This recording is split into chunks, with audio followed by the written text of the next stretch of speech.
Okay, we're visiting the Johnstown Flood Memorial, National Memorial Center, and going to see what information we can get on the Johnstown flood of 1889.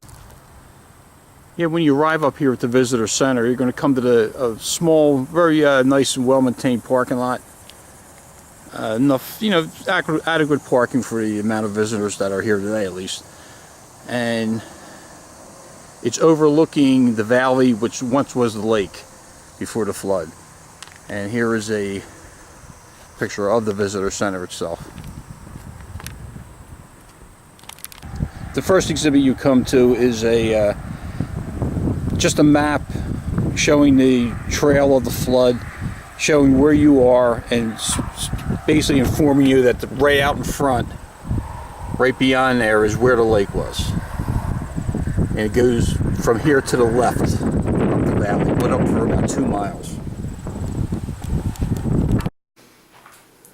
Okay, this is the visitor center and the inside of it.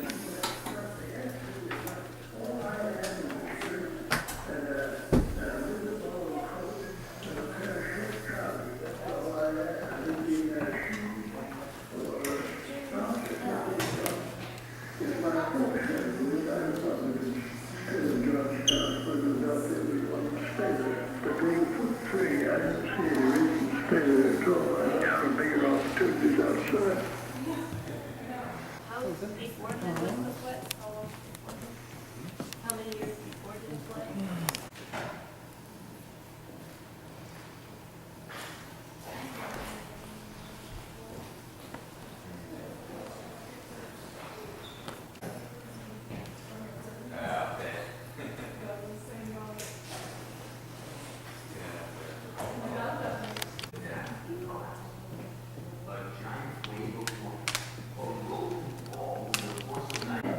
When you walk in the lower floor, this is what you enter.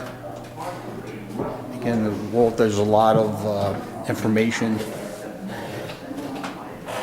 on the county, on the people that were involved with the dam. Basically, any kind of general information you want to know about the Johnstown Dam or the flood.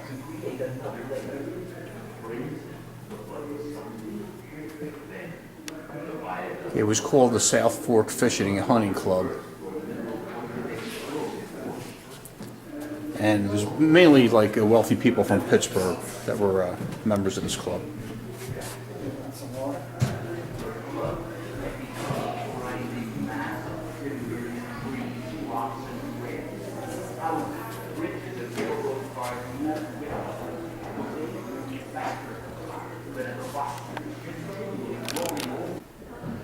And this exhibit gives a ton of information on the dam breaking, the people that got affected by it, and people that came to help the victims of the flood.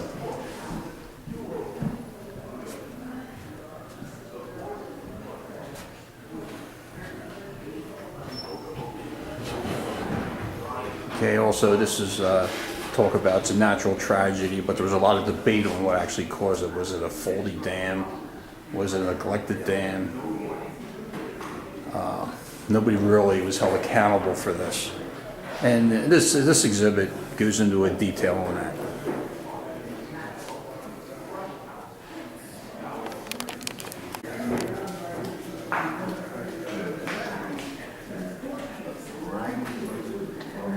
These are pictures of the devastation that the flood caused in Johnstown. They line the wall in the basement, or the lower level, I should say.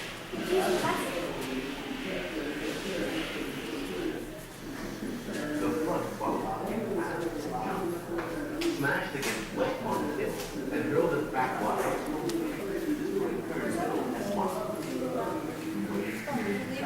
Created a finished world and lost thousands of people and animals against lake in the mountains. Okay, in the lower level they have a scale model of the dams, the dam and the route that the flood took down the river By down 11 into o'clock, Johnstown. the water level had risen to the top of the dam. Okay, they have it's being narrated, it's explaining what's going on at each spot.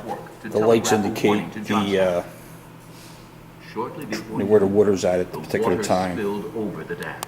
of the At narration. 2:45 p.m., Johnstown. Okay, here's a model of the lake, and looking at it from the dam point of view, looking up lake in the valley. Visitor center is just to the left of that dam that you're looking at. Okay, here's a picture of the movie theater where they show about a 30-40 minute movie on the Johnstown flood and its victims. Very informative, very interesting, and well done movie. However, it is a little bit creepy, I might add, so you might not want to bring young children into it, and they could tone down the cemetery scenes, but anyway, otherwise it's very interesting and informative. And also it's a very nice setting. We see the movie, a good sound system, comfortable seats, air conditioned. So, okay, again, this is a very good stop. It's a very nice museum memorial. It's well done. It's really well maintained. Of course, it wouldn't be complete without a gift shop. You can come here and get your coffee mugs and T-shirts and other things that are related to not just this national park but other ones. Also, it's also staffed by very courteous, informative, and professional park rangers. They do an excellent job here. They answer all questions, very knowledgeable. So it's again a very good place to stop and visit. Period, but has different, like, made-up characters and things. Yeah. Oh, okay. Okay. Stuff to the flood. Okay, this is a picture of a house that the manager of the Hunt and Fishing Club lived in, and it overlooked the lake. The lake used to be right there into the valley. It overlooked the lake and the dam, so he could keep tabs and everything. And he worked very hard trying to save the dam during the just before it broke. If you want to get a close-up view to where the dam actually was and the spillway, they have a walking path. It's not too far from the visitor center. This is the walk path over top of the spillway. We're going to take this and we're going to go over to where the dam actually was. Again, this is what it looks like now. This is where the lake once stood. It's nothing. It's a valley now, full of trees and grass and what have you. It even has a railroad going through the middle of it. So, but in 1889, it was a lake. And again, this is where the spillway was. Water would come over here, would take the pressure off the dam during times of high water and storms. Of course, it wasn't enough the day of the flood.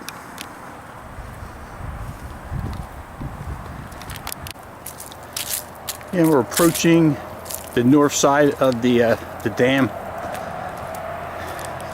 They have lookout or observation decks on the north and on the south side. This is the north side. Okay, again, we're on the north side of the dam. This part of the dam is actually still standing, what we're standing on here. And it was the center of the dam that gave out to cause the flood. And it's pretty high up here. It's, I don't know if you can see the little creek down there. But it's I'd say good, maybe 200 feet up from the base of that creek. So again, it's had a lot of water that came through and broke out the center of the dam. Okay, here's the South Fork Hunting and Fishing Club. The building still stands. This is the original building from the 1800s. And of course it looks like it's really well maintained in the front. On the sides and the back though, it needs a little sprucing up, but pretty impressive building. This is not near the visitor center, it's on the other side of what was the lake. So if you're interested in seeing this, Again, it's worthwhile just to check it out. Okay, I'm on the south side of what was the lake and the south end of the dam. This one's much closer to the parking area and not that big of a trail, but to the observation deck. So again, it's the South Fork Dam, this is called. And as you can see, we were across the lake. Well, it was once the lake. We were across from where the visitor center is. That's where we started out this tour. And right next to it's a house where the manager of the South Fork Hunting and Fishing Club used to reside. From there, he could keep an eye on the dam and keep an eye on the lake. So we're on the opposite side now. This pretty much is going to wrap up the tour of the Johnstown Flood Memorial. There's not much else to show at this point. Again, we're on the other side of what was the dam, and down in there where it used to be the lake is now full of trees.